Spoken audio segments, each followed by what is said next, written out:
You won't hear me say like ice cold beer and Friday night. Drug those two terms in particular, the ice cold beer and the Friday night and the Daisy Dukes. You're not gonna hear me say those terms ever because they make my skin crawl. But on a Friday night, like use it in your song, sure.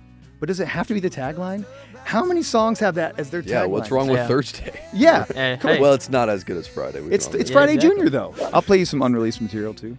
Oh shoot, really? Okay. Yeah. Okay. Oh, well, I appreciate that. That's Nice. great. Hey guys, welcome back to Convos with Aaron, the podcast that just keeps on giving. This is a new year. I'm excited. We have the one and only Brett Mondie. What's up? Is that how you say it? Yeah, man, you nailed it. Yeah. Okay, Let's beautiful. go. I'm horrible with names. Yeah, me too. Yeah. Yeah, you're not alone. I'm dyslexic, so it's a double whammy. Nice. Ooh. Good. Yeah. Yeah. I think that just lends itself to like having better personality in general. You know, you gotta have a couple. Absolutely. You gotta have a couple hurdles to climb in life. Yeah. You know what I'm saying? And if they're on a rudimentary and basic level, you know, Yeah. like you're gonna become a pretty cool person. I think that's been my experience. Because I too, man, I got ADHD. Like a month. You know what I'm saying? Yeah. No, Don't let a squirrel enter this room. the dyslexia has definitely been a fun hill to climb and hike. Yeah. You know, Dak Shepard. Yeah, true. Yeah. Yeah. He's a same case, man. You know, got the I can't even say the word. Dyslexia. He's a fellow dyslexiite. Dyslexiite. That's a real word I just made up. Yeah, definitely. They should use it. They should from adopt it. Dyslexiaville. But he's a like look at him, man. You know, like True. recovering addict and dyslexic and dude's brain. You know, Yeah. so. Aaron, you must be a genius. I can't wait to hear the insightful things you have to say today. Yeah, Genius. I mean, don't read my handwriting though. But yeah, and then we also have Logan, who has I'm back. co-podcasted with me several times, and will Yes. continue to. Mm-hmm. So, Brett, and we talked a little bit about this outside. You're a country artist. Well, what would you describe your artistic sort of expression in terms of your art form? Yeah, you know, I've been going through this a lot lately, like trying to figure out exactly how I can explain it to people in words, because like I feel like, you know, the music kind of explains it in a sense, but I mean, you know, the shortest version I can give is like it's like I guess I'm a cross somewhere between Tyler Childers, because lyrics are really important to me and storytelling is really important to me, and then I don't know, like Thomas Rhett, which I mean, I'm not a huge fan of Thomas's music. No offense to anybody who is. He's Shots a great fired. guy, but you, right across the bow, Thomas, come at me, bro. But the reason why I use him as an example is because you know, he's a little bit more he's positive. Yeah. Right. Like, Yeah. and he tells like good, positive stories. And I think, you know, I fall somewhere in between the two of those cats, if there is such a place. That's where I exist, that you makes know. sense, yeah. And I mean, I'm just trying to put words to describe music. The best thing to do to explain the music is like, hey, y'all, go listen to it. Yeah. You know. Yeah, true. Yeah. It's interesting that you. Sorry to interrupt you, but No. sorry if you bring up Thomas Rhett. But when I was listening to you, I was like, I can hear a hint of Thomas Rhett Can you? in the voice. Yeah. Yeah. That's at least my opinion. When Yeah. I heard it. Yeah. My wife is always like, just constantly like, she's like, I want his life so bad. I could be, you know, the Thomas Rhett wife. I'm like, she's like, become Thomas Rhett. I'm like, yes, ma'am. I'm working on it. All right. I didn't have a famous dad. Okay. So I had to start from scratch. Yeah. Oh There's shoot! Hey, I want you to make a diss track on that, man. Oh. All right, Thomas, this is my official call out. TR. Yeah. And now Morgan Wallen's going to come after me too, because they're homies. Oh yeah. really? And then, Oh, yeah, man. I really You don't got the want whole to. industry. Yeah, I don't know if you want to go up against no, Morgan right now. No, I don't want to take any shots from Yeah. either of those dudes, Yeah. actually. Actually, mad respect for both of them. Total, in all fairness and honesty. Absolutely. Yeah. No, I get what you're saying. I'm a lot though. less afraid of TR than Morgan, though. you got chairs coming for you. Oh yeah, you don't want to mess around with that. And we're yeah. we're right there too. So you're Yeah. in your danger zone. You bro. know, Yeah. I got to say this because I was with Morgan Wallen's vocal coach last night. Okay. Oh, that's cool. His name's Serge Sanchez, and Oh, he'd probably hate me calling him out on this video, but you know what, Serge? you can come at me too, bro. Serge is the sweetest guy. He's wonderful, and you know he's got real life experience with Morgan Wallen. So I just want to say the thing in Morgan's defense is, and yeah, he's done some stupid things, but I truly believe that Morgan is a wonderful human being at his core. I think he is. I think he's an empathetic dude. I don't think he's racist. I don't think he meant anybody any harm. I don't think throwing that chair was a publicity stunt, as some people have stated it was, because that could have been a career ender for him if it had hurt somebody. You know what I mean? Yeah. It's just a mistake. And like, he's kind of young, you know, and he's done some dumb things. He'd be the first one to tell you that. He sings about it, you know, and he's just human like the rest of us, which is what draws so many of us to him anyways, is his raw humanity, you know? So that's my defense. Really, and for that guy who gets a lot of heat. Yeah, he does, especially like the SNL thing he walked out on, and I don't know what he was doing. I'm a fan of Morgan. I'm guessing. Yes, I am. I'm a huge fan of Morgan, and actually, I thought that was the coolest thing I've ever seen. I thought it was fun. He doesn't show up to award shows. Like he's the last country outlaw, man. I keep saying this to people, and like. I don't know. I haven't met somebody yet who can put up a real sound argument against that. The thing that people say is, well, he's not country. And I'm like, okay, man, well, whatever you want to call country these days. Like country, by the way, for anybody who's listening to this and is curious about country, the definition is very fluid, okay? You cannot box any musical genre in. And by the way, musical genres in general are just kind of a joke, right? We're just making music out here. Every musician, artist out there is just making music that it happens to fall in a category a lot of times for the purposes of winning awards and the purposes of like people to contextualize it and understand it. But the reality is like you put a guy like Zach Bryan and Tyler Childers and Morgan Wallen in the same category, and it doesn't make any sense. That's true. Like, what do you call Zach Bryan? Like, is he folk? Is he let's country? throw Shaboozey in too while we're at it. Shaboozey, that's right. Yeah. You know what I'm saying? Old Navy country. Old Navy. Yeah, country. It's like I don't know, man. We don't need labels for any of this. Sure, I think it's stupid that people are all out there fighting online about the definition of what this stuff is. Yeah. That's the thing that I'm always like, that's your argument, man. It's kind of a weak argument, okay?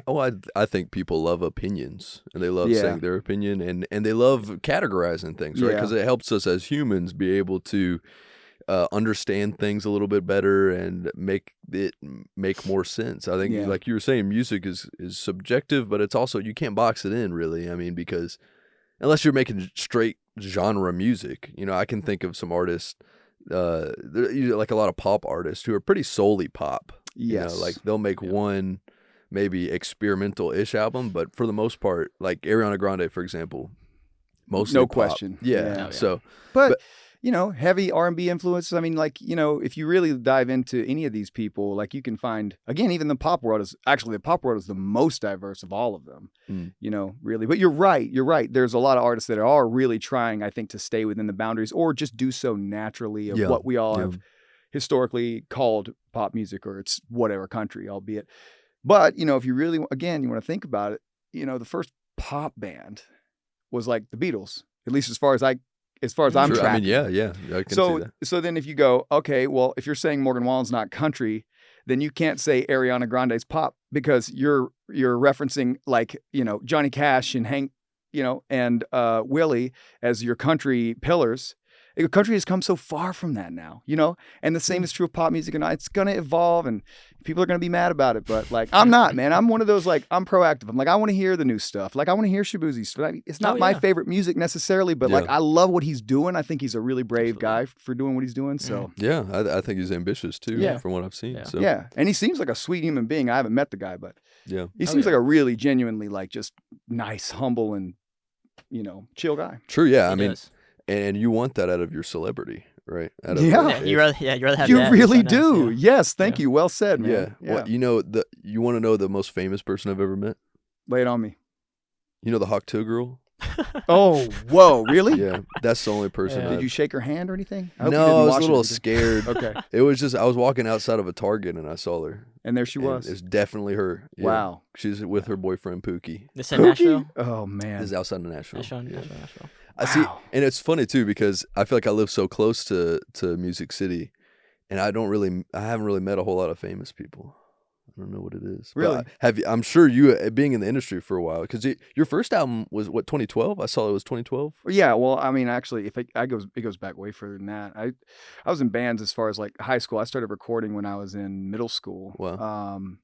Just garage bands. Like everybody I talked to who has like started music as early as I did, always it was like somebody in their family was musical. Like I had nobody in my nuclear family was musical at all. Really? My Wow. mom sings. She has a beautiful voice, but other than that, like nobody has musical. My grandpa, who I saw every once in a while, and then my uncle who lived in Atlanta, Georgia, musical.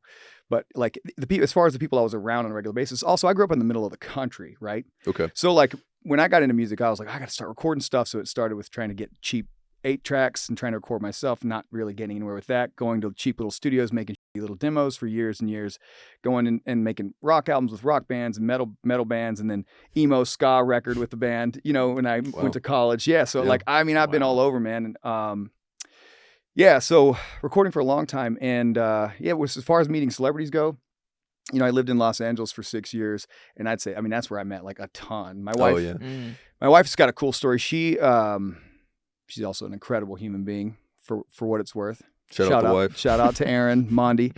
But she, when I met her, she was a wedding planner and waiting tables. And then very quickly she got this like studio job for Lululemon, and she was running her own showroom in Wilmington, North Carolina. Oh, wow.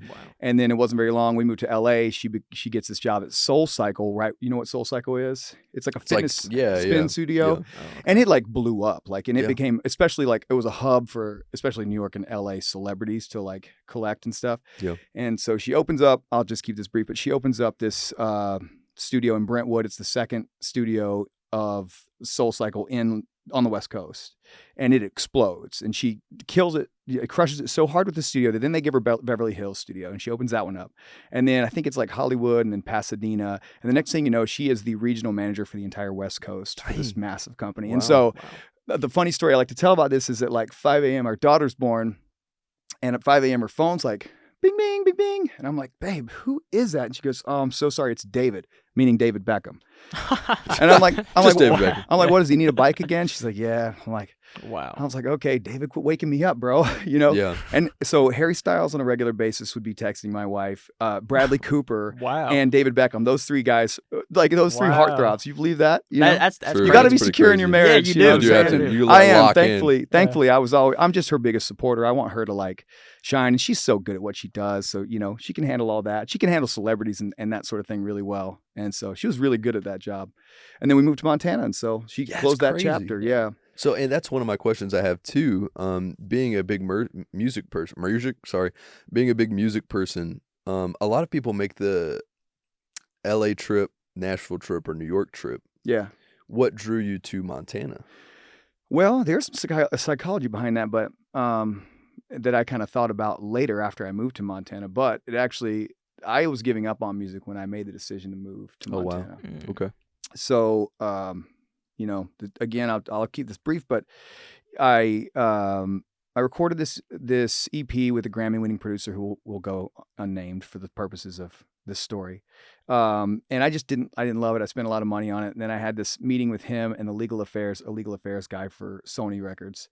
And they both sat me down across from my wife, and they're like, all right, man, we got this EP done, and now you got to go on tour. We're going to promote that. We're going to do all this stuff. It was really exciting, right? In the first part of the meeting. And then one of the guys is like, all of a sudden he says, and the other thing, I'm going to lay it out there. These are 2 divorced guys in the music industry. They're like, the marriage probably ain't going to last. Oh, shoot. What? Right in front of my wife, man. Really? Oh, that's... Okay. Like, just because for like a PR thing? Like, why? Well, I mean, they're just saying like musicians get tempted. Yeah. They're on the road for a long time. It's very hard on the spouse we were married at the time. So, wow. So yeah, it's hard on the spouse, which I understand some of that, you know what I'm saying? But also like, you don't need to try and lay out my blueprint for me, man. Because I promise you, like now that after I've like had time to process, I'm like, no, that ain't me. Like, yeah, that probably happens to a lot of people, but I didn't need to take on their baggage, and I did. So anyways, we leave that meeting. My wife and I are walking home to our apartment in LA, and she's sobbing her eyes out. And she's like, you just got to chase your dream. You just got to go. You know, I don't want to hold you back. And I'm like, no, if that's what it takes, if losing you is what it takes, then I don't want it.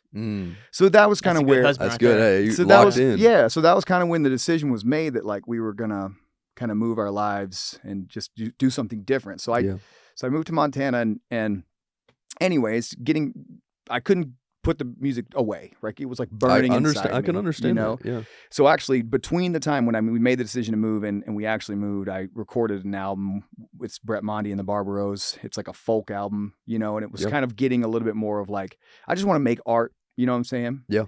And it was one of those things, like I recorded it in my apartment in LA, or it was like a little lower duplex in Hancock Park area. And like in a room like this, man. And it's one of like those projects that I'm like just so immensely proud of. Didn't do anything to promote it. Moved to Montana. Was trying to put the music dream down. Couldn't let it go. So it just kind of kept haunting me. You know what I mean? Yeah. So, after being miserable for a certain amount of time and realizing that the reason I was miserable was like music needs to be a big part of my life, I just can't fight it. I had this urge inside of me, to tell my story and like share these songs that I'd been writing constantly. And that never stopped. I was just constantly writing, So I finally make the decision to like record this album. I mean, I dropped a couple singles a few years ago, one after the next. And then I do this whole entire album. And that's been a crazy journey, man, because it's like, the responsiveness has been insane. The love and support for it has been unbelievable. I couldn't have imagined it was going to go this way, Yeah. And that was just because you wanted to fulfill your need. Yeah. Like I needed, well, and again, I said that I would go back into the psychologist. Let me circle back to what I said earlier. So the small town thing, not to pull the curtain back on the industry too much and bore the listeners, but essentially like anytime an artist breaks, this is according to my marketing people. They're like, it happens in smaller markets. So like trying to break in LA or trying to break in Nashville or trying to break in New York City is not realistic because there's so many other artists. Yeah. You're just in a population of other artists trying to do what you're trying to do. Yeah. They're not going to be your fans. They can be your friends and they can be your allies. And that's an amazing, beautiful thing. Actually, Nashville, unlike LA, is such a community of artists that just work together. I can see that already, even though I know nothing about music. I can see that that's kind of the vibe. Well, I mean, you're an artist, True. Podcast, it's just a community, I think, of people helping other people and building other people up. And like when I get in the elevator at night, since I've been on this trip, people are like, just come from a gig and they're asking you questions. LA was not like that. It was like, yeah, really? Yeah. Wow. So anyways, they say they try to break artists in other markets, and not that I like think I'm not trying to like break in my little market of Montana, but I do think that it is really cool to come from like a little town and just kind of represent these people that I love, man. I mean, Helena, Montana is a cool place. Montana in general is just filled with really amazing, wonderful people, just like Nashville, and just like North Carolina where I'm from. And I think it's cool to have, that kind of community around you and to have a mission, which I'm realizing more and more that I do, which is, I'm trying to spread this message, and well, if I get down to it, essentially, I think the message for me is that I want people to just kind of stop being so overly critical of other people with differing opinions, right? Okay. So you have your own religion or your own political stance, right? And these are two of the hottest topics. That's why I like to choose them. And you feel like you can convert the entire world into thinking the way you think, right? Yeah. But the reality is you're never going to do that, A. And B, like, do you really want the entire world to think and believe the way you do? Because in my opinion, that sounds like a terrible place. Yeah, probably not. Yeah. So I think this is a message to people who are out there wanting to convert everyone to Democrats / Republicans / Christians / Muslim, whatever you're trying to out there and convert the whole world to. My message to you is this: please stop. And if someone comes knocking at your door asking for your wisdom, I think you can offer them a lot of help. I think that's a wonderful thing. I think you should answer that call when that door gets knocked on. But otherwise, I think I'd like it if, and it's okay to like get on a public platform and preach your views, right? And spread your message that way. I just think I want people to stop tearing other people's way down. You know what I'm saying? Yeah. So if someone, just because they're a Democrat or just because they're a Republican, it doesn't sum up their whole entire human existence. Like, people are all just, for the most part, I mean, there's a handful of sociopaths out there. I'll give you that, okay? They have to make Netflix documentaries. Exactly. Yeah. Exactly. And the nightly news. But aside from that handful of people, which I truly believe is a small percentage of people, everybody's out there just trying to do their best. You know what I mean? Support their family. And you just don't want to see like bickering and like war on the internet 24/7. It's just boring. I'm kind of sick of it, man. Yeah. Yep. I think that's kind of the common sentiment that I see on almost every platform. I think is, just trying to have a breather. And I think when we're constantly in our heads, constantly reading text, one, that's not how our brain is used to communicating. Right. We're not used to communicating solely through text. That's not what we're meant for. We're meant for, reading people's faces and emotions while we're talking to them. And the words we use, we're selective with that. Whereas when we have these screens in front of us, we're not talking to a person. Absolutely right, man. Yeah, it dissolves our sense of community. Absolutely. Yeah, because their expressionism is gone. And now all of a sudden the person on the other end is just strictly the enemy. And you're just reading their words in whatever tone you want to choose. Like you can take a text message that's like 3 words long and you can interpret it 1,000 different ways. Absolutely. Yeah, that's true. You know, it can be a sweet message and it can be a death threat. Yeah. Depending on how it's said, how that person reads it. You know what I mean? Yeah, that's the absolutely. Unintended consequences of social media, unfortunately. It is. But I mean, like, we should recognize there's a beautiful side of it, which is that the whole entire world is now kind of connected really easily and like lightning fast. Yeah, absolutely. So I think it's eventually there's going to be some evolution here, I hope, where it genuinely leads to a more connective, more empathetic, and more understanding environment, right? Yeah, one would hope. Yeah. Yeah, I think... I like that idea. Yeah, I like that idea too. Who knows what's going to happen? Who knows what's going to happen? I think there's moments where I'm positive about it and I see like growth and change. And I think with our generation, I see there is a need to kind of take a break and a breath from the constant discourse. Mm-hmm. But there are moments where I do get kind of disheartened, when I see certain things, when I like content that feels so disconnected from reality, and I don't know if I necessarily have an example of that. No, Maybe I know what like you mean. A crazy conspiracy theory. Yeah, I think everybody listening knows exactly what you mean by that. Yeah. I mean, we've all seen it. It's something that is a piece of content that's doing very, very well. Yeah, and it's alarming. Yeah, yeah, true. The message that's being spread. Yeah, it's alarming. Absolutely. Yeah. I'm curious about social media, especially since you're in the music business. Yeah, do you have to market yourself? Are you part of a record label? That's a great question, man. Yeah. So I started my own record label a really long time ago, but it's like just for everyone's context and understanding of what an indie record label looks like. It's like registering an LLC, end of story. And I did that because I sponsor my own music, and I did want to create like an umbrella for tax purposes that, I can kind of work things separately from my own personal stuff, keep my family out of it a little bit, in case I ever get sued for calling out Thomas Rhett on a podcast. But what's the fun in not doing that? I know, yeah. I mean, got saddle up. Your kids don't need to eat. What are you talking about? Sorry, I don't mean. I don't think Don't let the wife hear that. I don't think I answered your whole question. I got distracted by the label question. Oh, marketing. Oh, yeah, that marketing. So I had to market myself. Yeah, man. Well, again, I have this marketing team. Shout out to Venture Marketing. Dude, I can't say enough good things about Chris Nardon and Brian Messingile. I hope I'm saying his last name right. But Brian and Chris, they're like the sweetest, most wonderful human beings. And essentially they kind of explained marketing to me in a way that was so refreshing, which is like, I mean, you're not really like out there like, hey, come watch and listen to me, right? Yeah. It's more like community building. Yeah. It's more like they help me, kind of excavate that I have this underlying mission. Like, what am I out here doing? And I have this strong charge, this feeling that I need to share this, but it's not the music as much as it is like I have a message, man, Yeah. And I do try to spread it. And subconsciously with the music, and then more just in person all the time when talking to people just like this, I'm always like, I just want people to be a little more empathetic, man. Like, let's stop hating each other so much. Like, I'm basically like 2025 Bob Marley or 2026 Bob Marley. Okay? Yeah. All right. Nice. Let's just be happy. And oh snap. That's true. Yeah. And so to answer your question, like specifically about marketing, I'm not out there chasing people who don't care or don't want to be involved in what I do. I'm out there finding the other people like me. And I want to bring them together with me. Yeah. I want to take them with me. Let's go, guys. Where are we going to go next? Like, let's do some fun stuff. Let's spread the good word that we don't have to all hate each other, and we can coexist in a happy and peaceful way. Yeah.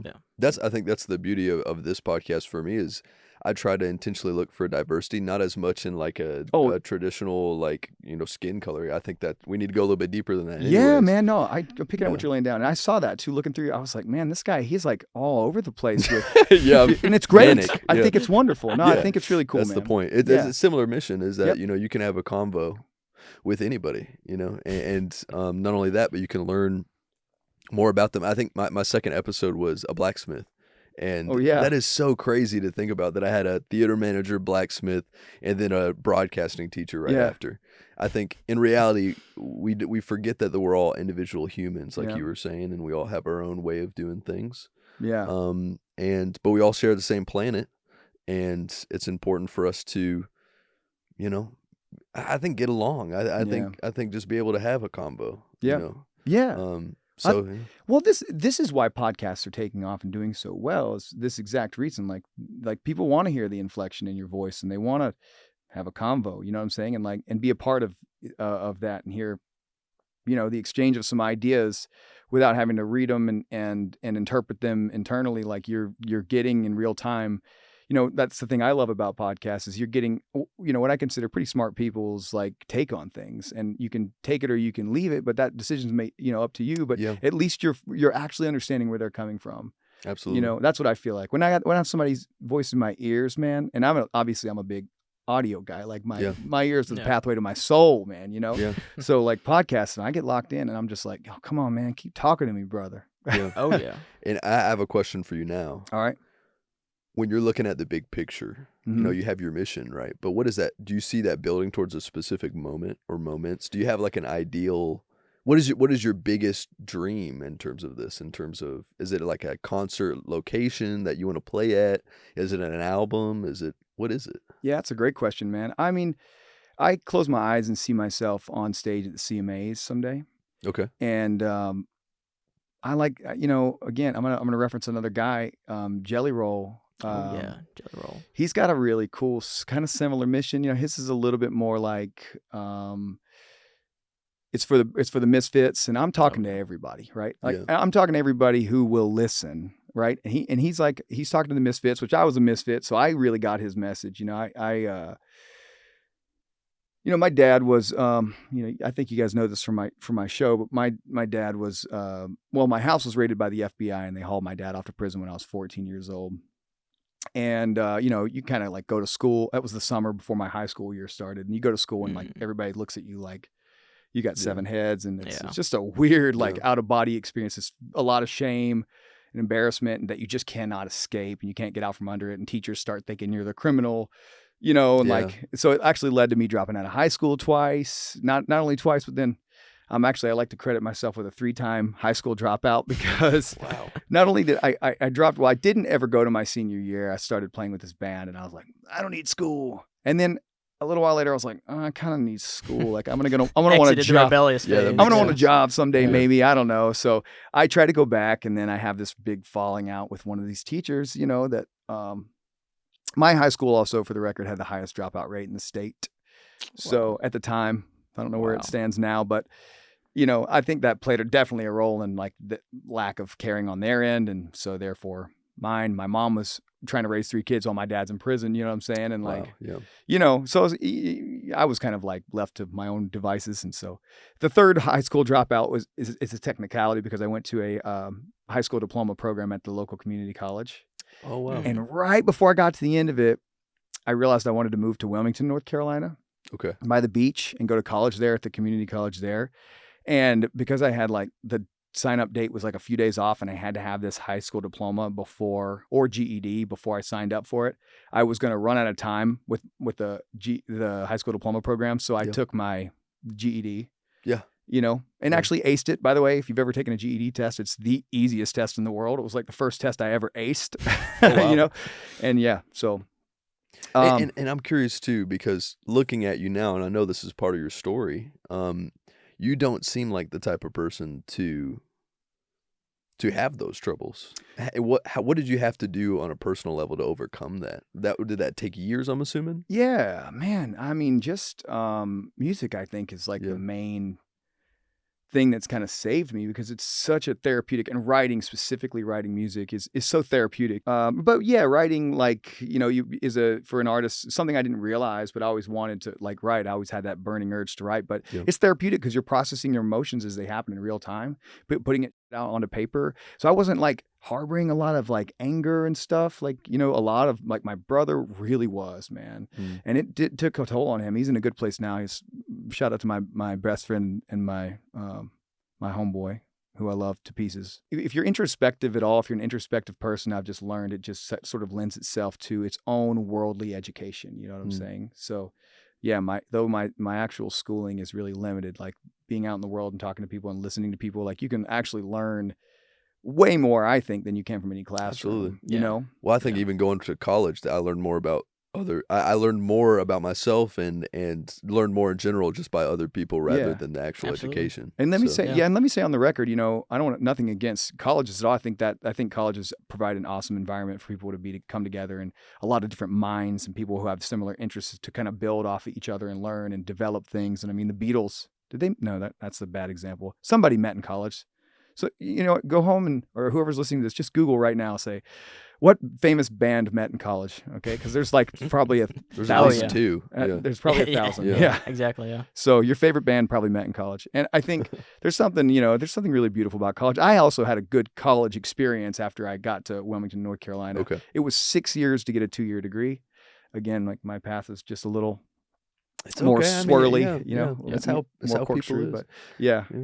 But it was awesome. Actually, in my college, I took a rock band. Was a class. Nice. And it's just as cool as it sounds, man. I was singing Robert Plant songs, and our instructor was playing electric guitar, and he has this long-haired dude who could just shred, Jimmy Page. That's awesome. That's cool. And then another student was the drummer, and another student was the bassist, and then there was a female backup singer or tambourine player, and it was like this cool thing, and we like put on shows, That's cool. Awesome. And then at the same time during that same semester, I had jazz band where I was playing jazz guitar and not singing at all.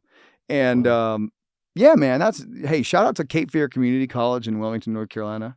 That is a sweet college, dude. If you want, and I had the best professor there, whose name I'm forgetting. That it was, and he was a dude who like popped my brain wide open. Actually, it was like an anthropology class, but it wasn't anthropology. I can't think of what the class was, and I can't think of the name of the teacher now. I'm sorry. I wish I could, but he was like one of those guys that would like ask a question, but everything he would ask was like totally rhetorical, and not rhetorical. Sorry. There was no right or wrong answer.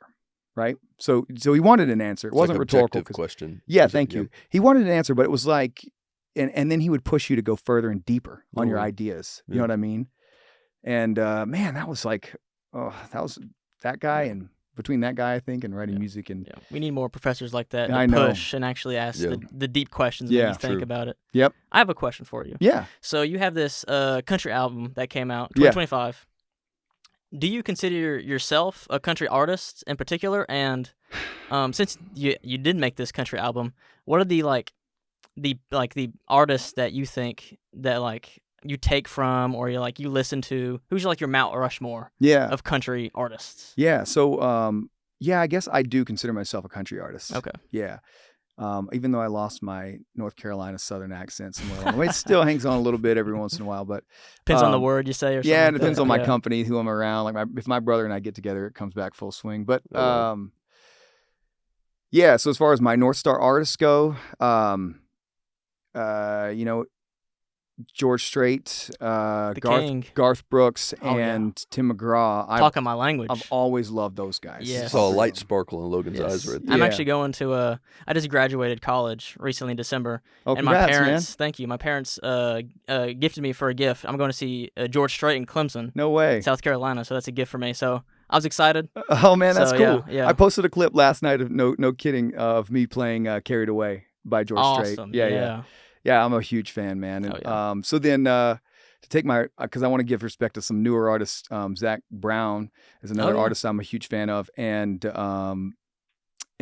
Chris Stapleton. Oh, absolutely. Chris Stapleton was actually the guy when he came out that made me realize I wanted to make a country record. Yeah. Okay. So I'd been listening to all these other guys. When he came out with that album, Traveler, I was like, it's fantastic. I had been started listening to it for the first time. Amazing. I had been writing songs that were more like, do you know Keep On Keeping On my album? It's a little bit more alternative-y, but mixed with folk kind of. It's a weird in-between genre song, but for me, that was kind of more of the style I was writing. And then when he came out, I really fell in love with that album. And I'm an album guy. Like I want to hear beginning to end a masterpiece, So yeah. So then him, Tyler Childers, now it's like, gosh, now I'm like, what else you got? Country music, bring it on. There's lots of good artists out there, man. Yeah. Oh yeah. It's definitely diversified as it's gotten more popular. It has, Zach Top, man. You know. Oh yeah, Zach Top is doing some very cool stuff these days. That like neo-traditional feel back. Yeah, you know, when I first saw him on Instagram, you know, I was like, God, man, he's never gonna make it because he's so specific to this '90s genre. And I was like, he'll be around for a little while, but it's a shame because he was so talented. You can tell. Oh yeah, the guy is just pure and raw talent, you know. Mm-hmm. And then lo and behold, he wins Best New Artist at the CMAs this year. And I'm just like, I feel like, you know, you feel like a part of that journey. You know, like I'm so proud of him, and I think he seems like such a genuine, wonderful guy. You know, so it's cool. Yeah, it's awesome. Yep. So playing on stage at the CMAs though, that's your. Yeah, man. If I could spread my message that far, dude, oh man, that'd be great. Yeah. Cool. We'll see what happens. You know, it's like one step at a time. And really, if that never happens, I think I'll still feel fulfilled just doing what I'm doing right now. It's great. You know? Yeah. On the Convos with Aaron podcast. Yeah. Exactly. Yeah. Right now. I came to the moment where this is the moment. I officially made it. Yeah. I did know that. Getting out of the car, I was like, I made it. Looked up at the sky and said, I made it. I said, thank you. Thank you. I get to film a podcast in a basement. A very nice basement, though. It's a bougie basement. This is like, right off Music Row, yeah. But this ain't no That 70s Show basement. No.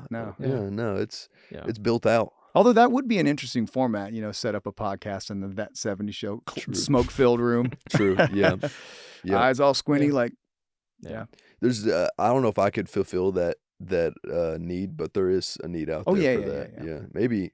Brett, what's next for you? What you have an album cooking up? Yeah, man. I'm really excited about it. Okay. Yeah. I've got a few songs that I've recorded in my pocket. I've got one that's going to be a little controversial. I won't say anything other than it's not going to be controversial to the outside world so much as it is going to be inside my own inner circle.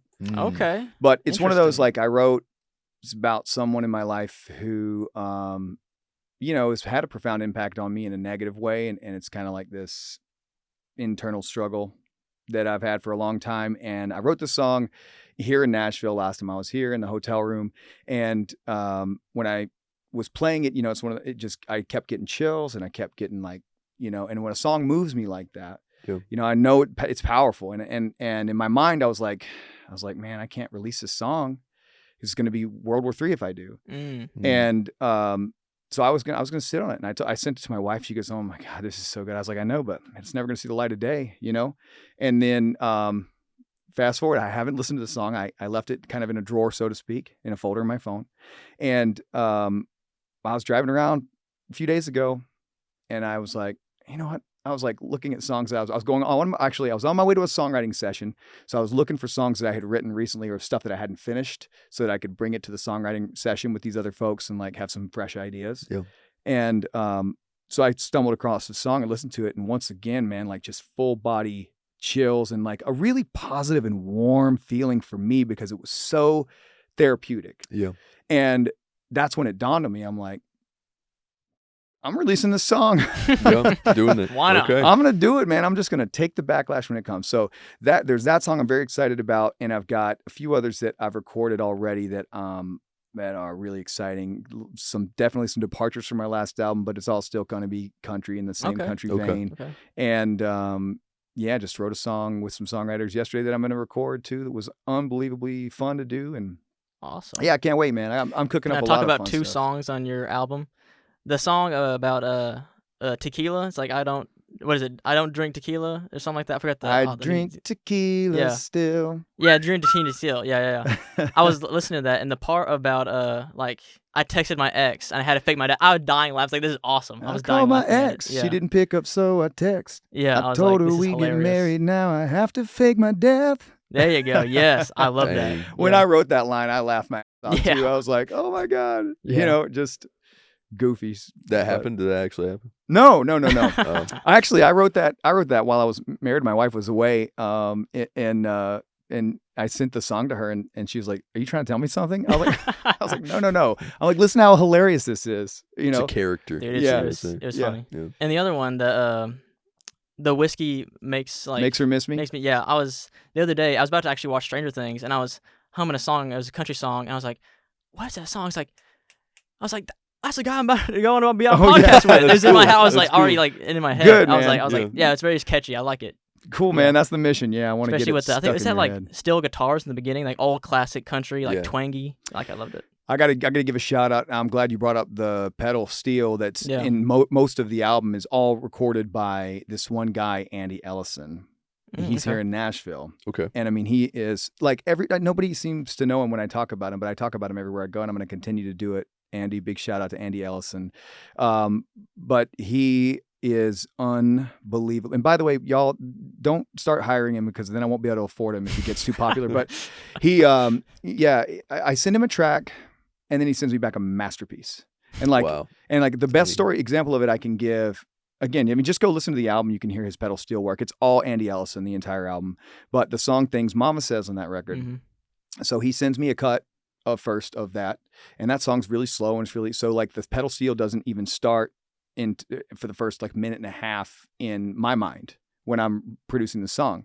And so like and that's what he sends me back. The first take is that where it's like barely in there in the beginning, and then it really starts to pick up and build throughout the song, which I was like, dude, this is so amazing. Like I love this, right? Like there's no way his second take is going to be as good. By the way, I didn't say that, but he sent me two takes right in the beginning, right? And I only listened to the first one. And I was walking around for a whole day like, man, he did it again, dude. This is magic.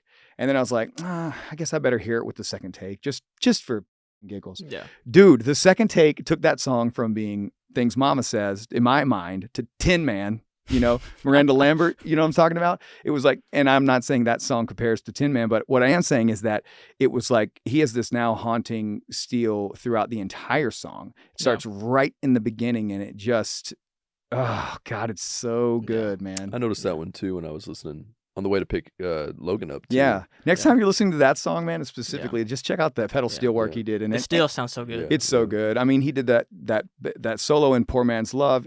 That work, I think it was really incredible. That was the first thing he did for me where I was like, well, that was the first thing he did for me, period. And I just could not believe how well he nailed my idea without me even talking to him. That's cool. You know what I mean? I was like, here's a song. I need a solo right here. And then he sends me back this like perfectly crafted. I was like, oh my God. So then he does Hit and Run. And then I'm just like, dude, just take all my songs, right? Yeah. Like I need, just put your thing on all of them. Take all of them. I'm so glad I did. That While You're Young would not be the same album without Andy Ellison. I have to give mad props to that dude. Yeah. And also I want to shout out Reed Sorrell, who mixed most of the album. Jason Lining had his hands in a couple tracks, but largely it was mixed by Reed. And Reed is one of those guys that seems like, everybody who knows him loves him. He's the sweetest human being. I'm actually going to record some songs with him Monday. Oh, nice. And so, yeah, this album would not be what it is, or that album would not be what it is without Reed's fingers in it as well. So I have a question too, and it comes from like what you're doing now. Like you're in Nashville now. Yeah. How do you decide? You're like, all right, I'm going to set a time. Is it monthly? Is it quarterly? Where you're like, I'm just going to go to Nashville, right? Dude. This is coming from my wife. Okay. Actually, because my wife is like, you got to do this. And she's like, I have this idea. I want to talk to you, and this is how it starts. So she's like, I have this idea. I want to talk to you. Because it starts, by the way, with me. I come to Nashville because of Nashville Stars. John Lore, who's starting the Major League Baseball team, the Nashville Stars, is at an after party from one of my shows and sees me playing around a fire pit. And is just so enthralled with my music and my writing. And he just starts asking me all these questions. And like, when he starts talking, everybody else around gets quiet. And I'm like, who is this guy? And John Lore he's like, kind of a Buddha personality. He's like in my mind, like a very, very intelligent, but very calm and soft-spoken guy. And a guy that gets things done, obviously. I mean, he is launching Nashville Stars, this Major League Baseball team here in Helena with some other people. I mean, he's not doing it by himself, of course, but, yeah. So anyways, he asked me to come open this show that was to promote the Nashville Stars at the Listening Room with the Warren Brothers, with who wrote Red Solo Cup, with Marv Green, who wrote Amazed, and with J.T. Harding, who wrote Smile by Uncle Cracker and Somewhere With You. All these guys, and I'm just listing a couple songs, but they have all written like tons and tons and tons of hits. So it was such an honor to get to share the stage with those guys. So since I'm coming out for this gig, I was like, I'm going to make the best of it. I'm going to make the most of it. So I expanded my calendar about a week and I quickly filled it up, like with Wow. all Yeah. kinds of things, you know, another gig, and then, you know, meeting with all these people who I've been working with from Montana that, you know, I was like, I want to meet some of these people in real life. You know what I'm saying? And so, before I actually, because I'd filled my calendar, and before we left for Nashville, my wife was like, I have this idea. She goes, I think you should try to come back every month for a little while and, you know, see what you can accomplish. Yeah. And what I realized is, oh my God, I can accomplish so much in a week for my music, you know. Because it helps you hyper fixate on what you have to get everything done in a week, right? Yeah, yeah. And there's just so many talented people out here that I can kind of collaborate with. And I mean, songwriters, man, I mean, the people I wrote with, I said yesterday earlier, but it was actually the day before yesterday, were unbelievably talented. And then, I mean, I met with Morgan Wallen's vocal coach, who is like, obviously Serge Sanchez knows what he's doing. He's like, he's an incredible guy. Like, I can't recommend what he offers to singers more. And then, you know, I'm meeting with you. We're doing this podcast right now. This is incredible. Yeah. And then, I'm gonna do a recording session with my mixing engineer. And actually, we just kind of made the decision while I was here to do another week in February, and I'll be back. And my primary focus when I come back is recording. Okay. So I'm going to pretty much try to fill up a week of just tracking vocals mostly, because I have a home studio at home. I can track vocals in it, but like editing your own voice, you know something about that. Yep. Painstaking work, you know. I think I'm blind to my voice now. I've done it, but at first it was horrid. Yeah. So, yeah. Yeah. I mean, you don't have to tune your voice. So, no. Yeah, that's the thing that gets me into trouble. It's like, I'm like, oh man, I can't tune my own voice, dude. I don't want to know that I'm slightly out of pitch here or way out of pitch there. You know, Of course, the way out of pitch stuff you can hear, and then you have to re-sing it. But like, I just want to leave the take how it felt in my body, where it was like, I just sang out of that. It felt great. And then now I have to go back and listen to it and tune it and make it technically perfect. And then it's like, it just kind of ruins it for me. You know what I'm saying? I'm like, nah, man, it was a great take. I can sing it perfectly in pitch, but I don't need to, right? That's like not the point. You know, anybody who hates on autotune, I'm just going to say like, it's, you know, the music industry has created a platform where we have to hear everything 100% pitch perfect all the time when it comes to the radio. Unless you're Zach Bryan, there's a couple of genres that kind of allow that. But for my ear, I actually do. I'm like one of those people, like I want to hear everything be pitch perfect all the time. I have a question. Why do you think, especially for some reason in the 2020s, country has risen to such popularity? You have Morgan Wallen, Luke Combs, Jelly Roll, Shabuzi. We have like this resurgence of country artists since like maybe like the 90s country. Why do you think that is? I'm surprised the country ever went away because of the whole community aspect of it. But I think that's what it boils down to more than anything else, is there's this really strong sense of community that comes from the Southeast.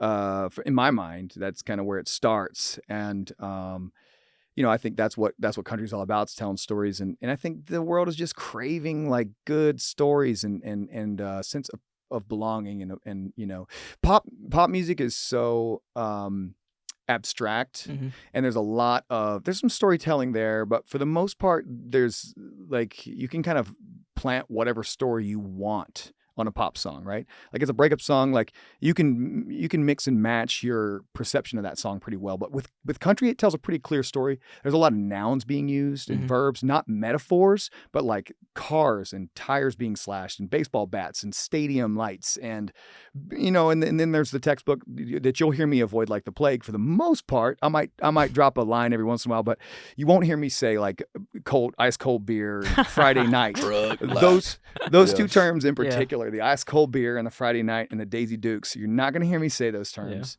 ever, because they make my skin crawl. But it's, again, those things aside, there's a lot of imagery being used in the lyrics of country music. And I think that's what people are really drawn to. Like, you close your eyes as a listener, for me, the things that country does right the most, and pop does this right too, which is when you're listening to it, like there's always something that throws you off a little bit. You're like, oh, I didn't see that coming.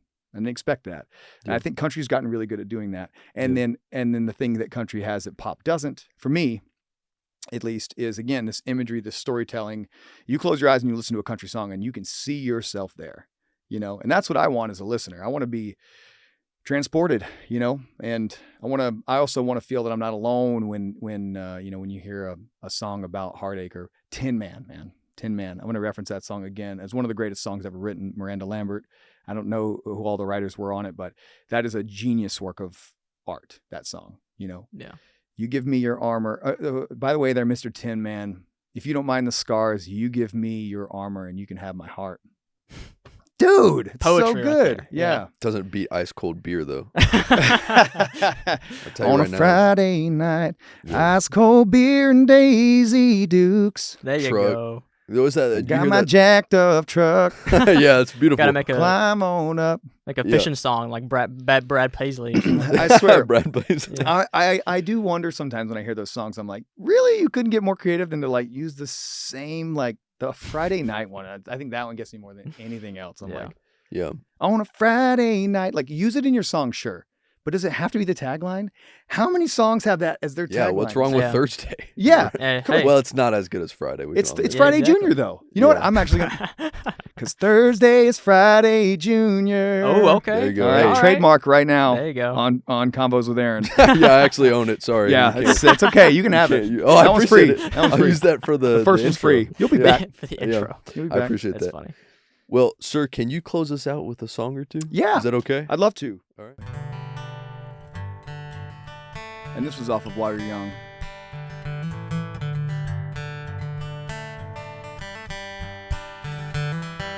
Lie to me, tell me you're fine. Tell me I didn't break your heart one piece at a time. Say I didn't ruin us.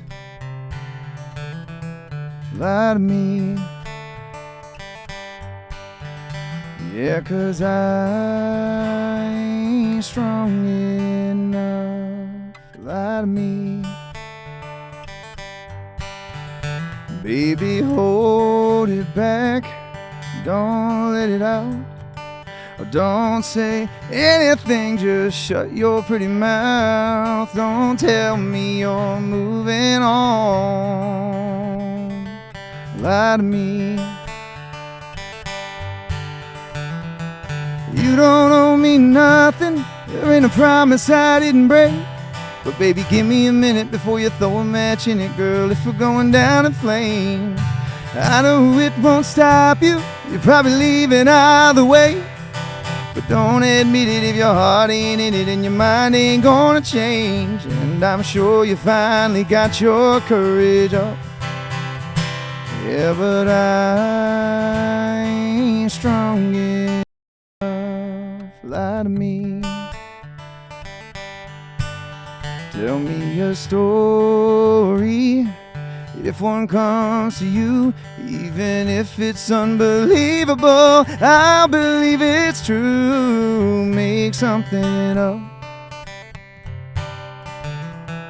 Lie to me. Yeah, you don't owe me nothing. There ain't a promise I didn't break. But baby, give me a minute before you throw a match in it, girl. If we're going down in flames, I know it won't stop you. You're probably leaving either way. But don't admit it if your heart ain't in it and your mind ain't gonna change. And I'm sure you finally got your courage up. Yeah, but I ain't strong enough. Lie to me.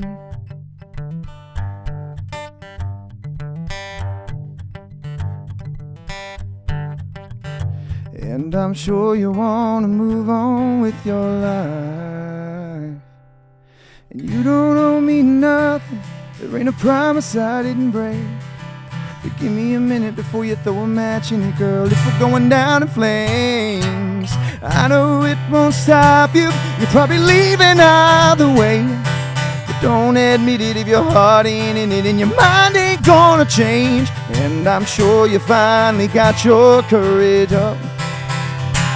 Yeah, but I ain't strong enough. Lie to me. Lie to me. Oh, lie to me.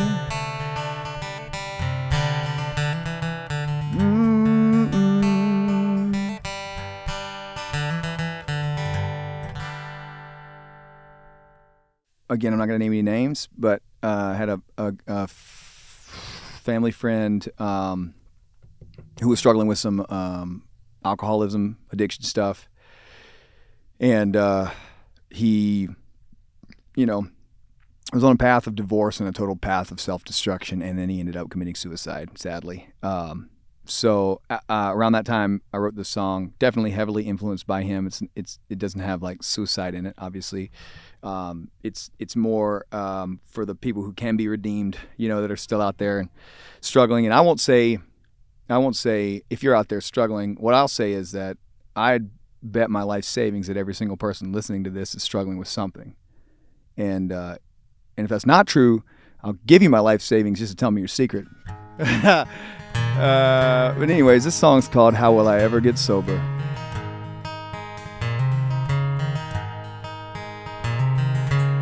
I took a left off a easy street. What did I find? More questions I can't answer with a can as cold as ice.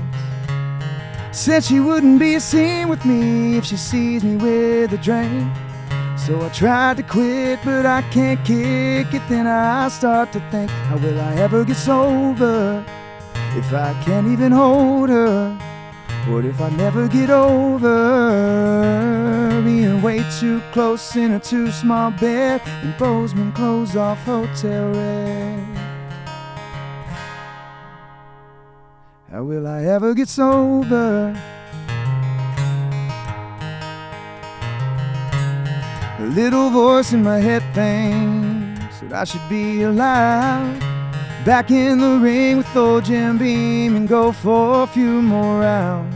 Hell, I even tried to take a drive to take it off my mind, but I wound up down at the Stonefly Lounge with a can as cold as ice. How will I ever get sober if I can't even hold her? What if I never get over being way too close in a too small bed in Bozeman closed off hotel rent? How will I ever get sober? Ain't no promises if I kick that buzz that is going back to the way it was. So why should I get sober if I can't even hold her? How will I ever get over being way too close in a too small bed in Bozeman closed off hotel rent? How will I ever get sober? I took a left off a easy street. What did I find? Beautiful. Nice. Thank you, sir. Brett Mondie with the first ever performance on Convos with Aaron. Thank you. Yeah, absolutely, man. Thank you, guys. Thank you. Thank you so much for having me. This has been an absolute blast. Oh, yeah. Let's do it again. Fun. Of course. Yeah. Anytime. All right, Yeah. cool. Thank you. Awesome. So you can subscribe, like if you want to, and you get a surprise every week. Lord willing, that's the goal. And yeah, so thank you again, Brett. Yeah. Yes, thank you. Yeah, thank you. And thank you, everybody who's listening. Absolutely. Yeah, make sure you subscribe to this guy. He's right. legit. Oh, Amen. yeah. And thank you, Logan, too, for coming on, too. No problem. Thank you. All right. See you guys.